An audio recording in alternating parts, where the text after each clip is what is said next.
最近心痒痒想花钱买这3件物品，都是一些我认为我需要用到，我认为它们能给我生活带来不一样的改变。今天我想和你们一起彻底解剖我的心理，主要是来讲一下该如何去说服自己不要去买一些一直很想要的东西，帮自己灭一下火，并且理性的去分析和思考，究竟这个钱花的值不值。希望通过分享我自己的经历和心理变化，能让你也学会在购物前有一个正确的思考方式。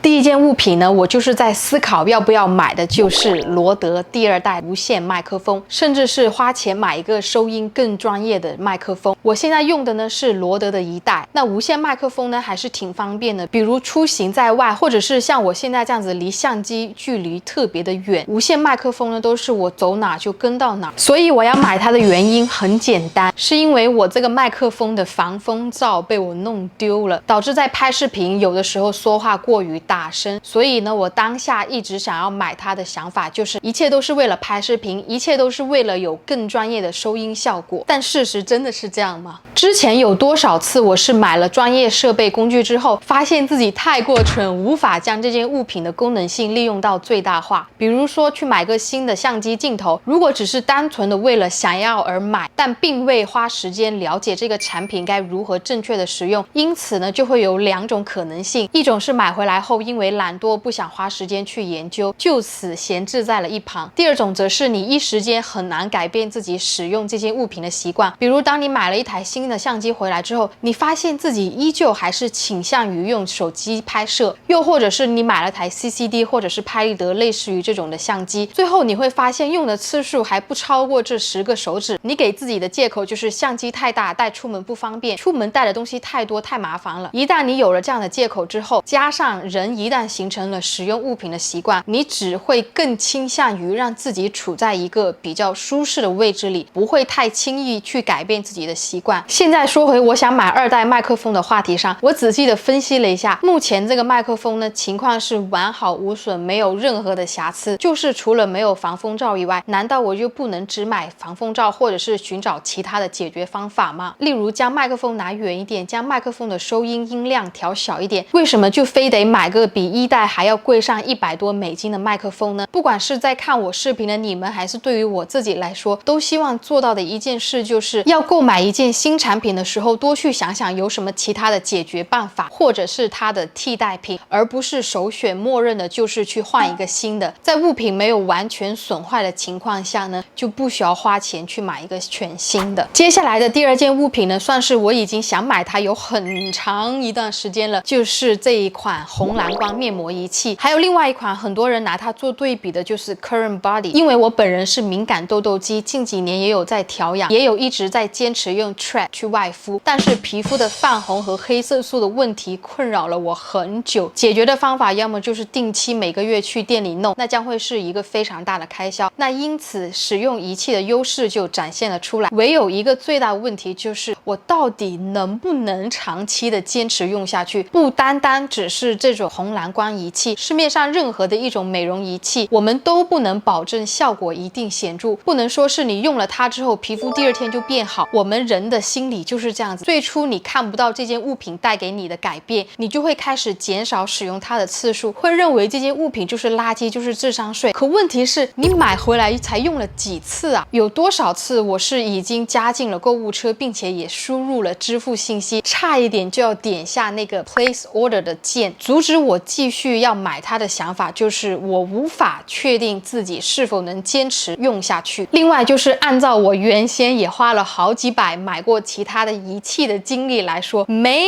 有一次我是能坚持的下来。其次加上博主们对这件东西天花乱坠的描述，会更加加速你去购买这件物品的冲动和欲望。说实话，我内心其实是很想要拥有它，直到有一次我看到一个我关注了很久的 dermatologist dermatologist 描述这个仪器有多好用，能如何改善你皮肤状况。我当下的反应是，我居然相信了他的话，就是因为他是 certified dermatologist， 那他说的话总比那些没有专业背景的博主来的更加有说服力，因为人家有一定的专业背景，也是学习和深究皮肤问题这一块的领域。自从那次之后呢，我就时不时刷到和这个品牌相关的内容，我这才意识到了，原来专业的 derm 推荐过的这个仪器未必等于它真的好用，也并不等于这个博主不是在做推广。因为你要相信一个道理，就是当你在网上经常能看到某牌子某产品的出现，这就说明了在那段时间里商家是在做推广。我在这里不是在否定拥有专业背景的博主说的内容就是胡扯，而是合理的去辨别哪些物品是真的好用，哪些物品是被太多人炒得过于火爆，导致你对它的期望值很高，而且是从什么时候开始我们觉得这件物品就值多少多少钱。比如你买一个200多的仪器，你会认为